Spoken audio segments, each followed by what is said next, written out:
Стрельба в центре Москвы. Совершено покушение на одного из топ-разведчиков. Что произошло, расскажем. Главный дипломат России выдал все тайны Кремля. Секретные переговоры под угрозой срыва. Срочный призыв к гражданам покинуть страну. Угроза жесткого удара по столице и переброска дополнительных сил. Дойдет ли до эскалации? Политическое решение по Украине уже есть. Страна вступит в ЕС в 2027-м. Заявление из офиса президента. Об этих и других самых главных событиях вечера пятницы, 6 февраля. Из потока событий выбираем самые важные. В эфире «Нехта». Я Алексей Бурлаков. Спасибо, что остаетесь с нами.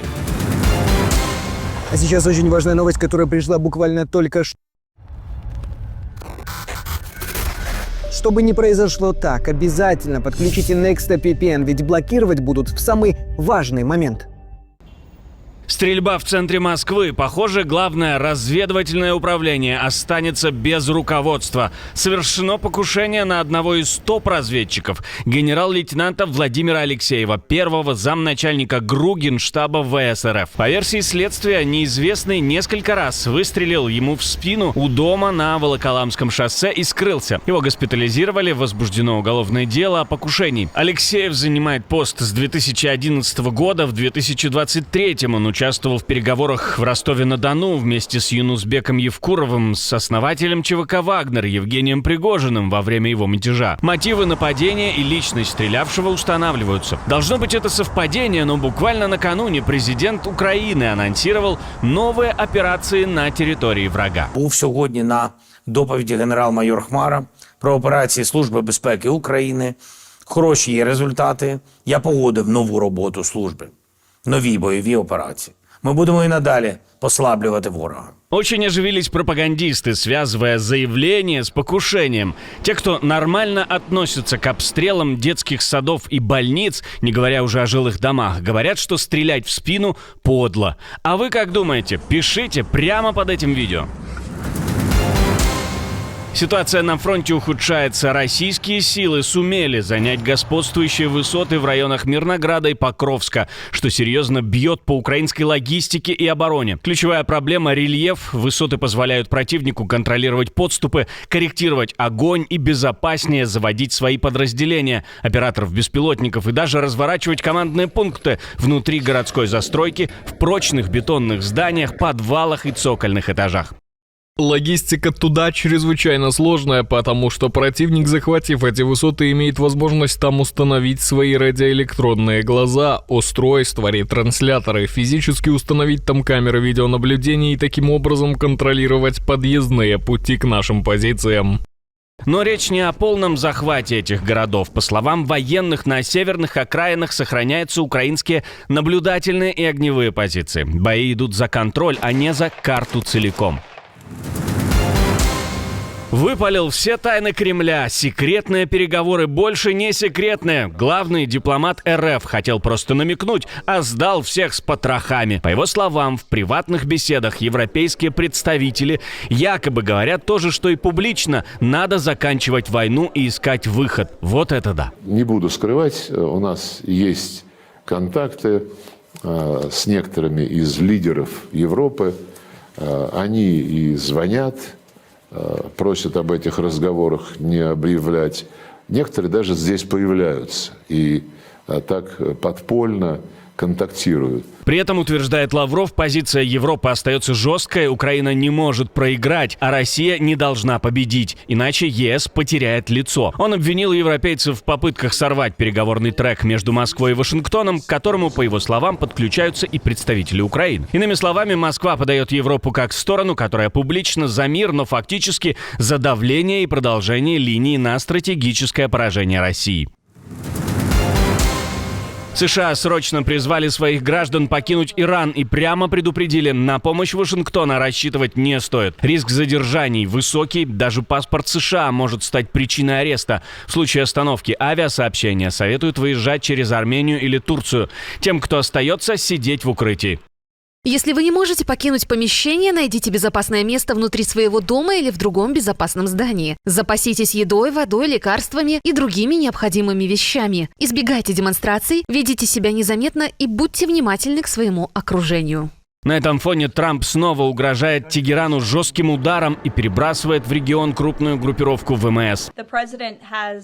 Президент, очевидно, совершенно четко сформулировал свои требования к иранскому режиму. Нулевой ядерный потенциал – это то, о чем он говорил очень недвусмысленно. И он хочет посмотреть, можно ли заключить сделку. И пока идут эти переговоры, я хотела бы напомнить иранскому режиму, что в распоряжении президента, как главнокомандующего самыми мощными вооруженными силами в мировой истории, есть много вариантов помимо дипломатии. Параллельно идут переговоры по ядерной теме. Иран настоял на встрече с США 6 февраля в Омане и только по ядерной программе. Ничего больше. Видимо, США уже знают заранее результат. Первое внятное объяснение, первое официальное подтверждение и понятная позиция, скорее всего. Министр финансов четко описывает рамки санкций по итогам переговоров. Мы с вами говорили в предыдущих выпусках о том, что в США разработали пакет санкций против РФ, но он ждет своего времени. Скотт Бессент на слушаниях в Сенате дал понять, дальнейшие ограничения против России будут зависеть от хода мирного процесса. На вопрос о мерах против теневого флота ответил осторожно: посмотрим, куда приведут переговоры. Предыдущая администрация добавила примерно 297 базирующихся в Китае организаций и физических лиц в санкционный список по программе санкций против России. Вы знаете, сколько лиц и организаций вы добавили с тех пор, как вы вступили в должность министра финансов? Я не знаю, но я знаю, что президент Трамп ввел санкции против Роснефти и Лукойла. Это было главным санкционным достижением, и оно затмевает все остальное, и оно привело россиян за стол переговоров. При этом он напомнил о санкциях против Роснефти и Лукойла, назвав это важным элементом давления. По его словам, в США есть двухпартийная поддержка линии на ослабление военного потенциала России, а не только ее энергетического сектора. Иначе говоря, санкционный рычаг остается на столе, как инструмент, который могут усилить или ослабить в зависимости от дипломатии. Политическое решение по Украине уже есть. Страна вступит в блок в 2027-м. Замглавы Офиса президента Украины заявил делегации Европарламента. Киев ждет четкое политическое решение о членстве в ЕС в 2027 году. Ждет сейчас, а членство в 2027. По его словам, интеграция – это часть безопасности для всей Европы. Членство Украины в Европейском Союзе является основой гарантии безопасности для Украины и всей Европы. Именно поэтому нам необходимо четкое политическое решение о членстве Украины уже в 2027 году. Параллельно говорили о ПВО и оборонке. Киев просит больше ракет для систем противовоздушной обороны и продвигает инициативу PURL. Уже около $5 миллиардов взносов от 24 стран при потребности $15 миллиардов в год. В оборонном производстве Жовква предложил активнее задействовать инструмент SAFE и закрепить минимум 10% вкладов стран ЕС на совместные проекты с Украиной. Иначе говоря, речь не только о политике, но и о деньгах, ракетах и заводах. Все в одной связке безопасности. Так называемый герой СВО теперь в подсобке кафе в Астане. Российский офицер Евгений Коробов, которого показывали по ТВ как образцового военного, сбежал из армии и просит убежище в Казахстане. Говорит прямо: «Я не хочу воевать в этой войне». По его словам, под Киевом он понял, во что все превратилось, а выбраться с фронта можно было либо убитым, либо раненым. Он выстрелил себе в ногу, попал в госпиталь, а потом в телешоу, где из него сделали красивую картинку для пропаганды. Интересно, а до того, как он попал под Киев, ему карту не показывали? Война не так, то что там все по одну сторону границы украинцы сидят там в окопах с пулеметами, по другую мы там на танках едем. Нет. Мы поехали колонной, там проехали по каким-то населенным пунктам, там люди своими делами занимаются. И мы едем. Уже тогда он решил, назад на фронт не вернется. В 2023 году бежал из России, теперь работает в общепите за еду и живет в подвешенном статусе. Казахстан в убежище отказал. На родине он в розыске за самовольное оставление части. Правозащитники называют его мотив политическим. Он якобы считает войну преступной. Парадокс жесткий. Человек, которого показывали как лицо войны, стал ее беглецом. Как вы относитесь к таким случаям? Как воспринимаете таких людей? Пишите в комментарии, не забывайте. Граница на замке, но только по ночам. Эстония временно ограничивает работу 2 пунктов пропуска на границе с Россией – Лухамаа и Койдула.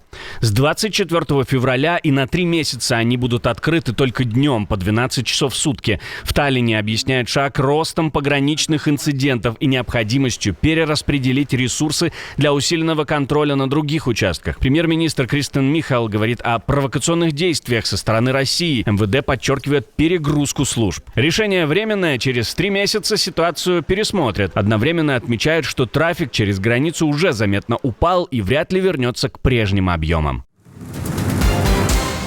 Биткоин в пятницу отскочил от 16-месячного минимума после теста ключевой отметки в $60 тысяч за один. Давление со стороны глобальной распродажи в техническом секторе начало ослабевать, и часть рискованных позиций на биржах стали откупать. При этом рынок остается у опасной зоны. Текущие уровни близки к минимумам октября 2024 года, периода перед выборами в США, но тогда на крипторынке преобладал оптимизм. Теперь картина обратная.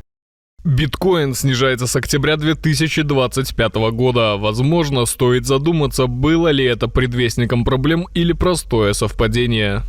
По данным CoinGecko, с октябрьских пиков крипторынок сдулся примерно на $2 триллиона. Капитализация сократилась с 4 с хвостиком триллионов долларов, причем более 1 триллиона просто исчезла только за последний месяц. Сигнал простой, рынок пытается стабилизироваться, но паника еще не выветрилась.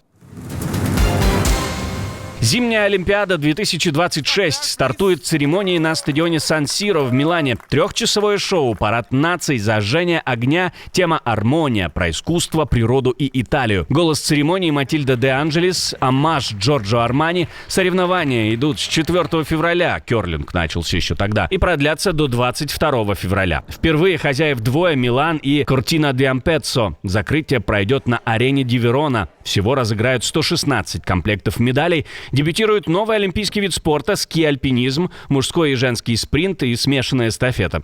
Плюс новые дисциплины – смешанный скелетон, женские двойки в санном спорте, парный могул во фристайле, женский большой трамплин в прыжках с трамплина. Талисманы этой Олимпиады – горностаи Тина и Мила, про мечту, искусство и преодоление. А в прошлом выпуске мы говорили о взрыве у Кремля. На Красной площади заподозрили теракт. Уже звучит вторжение в Литву. Министр обороны заявил о переброске войск Кремля, а в воздухе повисли разговоры о провале НАТО и победе России. Параллельно Путин избавился от давнего соратника. Борьба за власть только набирает обороты, и жертв становится больше. На этом фоне Москва экстренно пошла на переговоры и уступки, якобы, чтобы не допустить ядерной зимы. И финал. Школьников казнили за просмотр запрещенного контента. Можно ли откупиться от палачей и что там реально произошло? Если вы еще не видели, обязательно посмотрите, а мы с вами встретимся уже утром.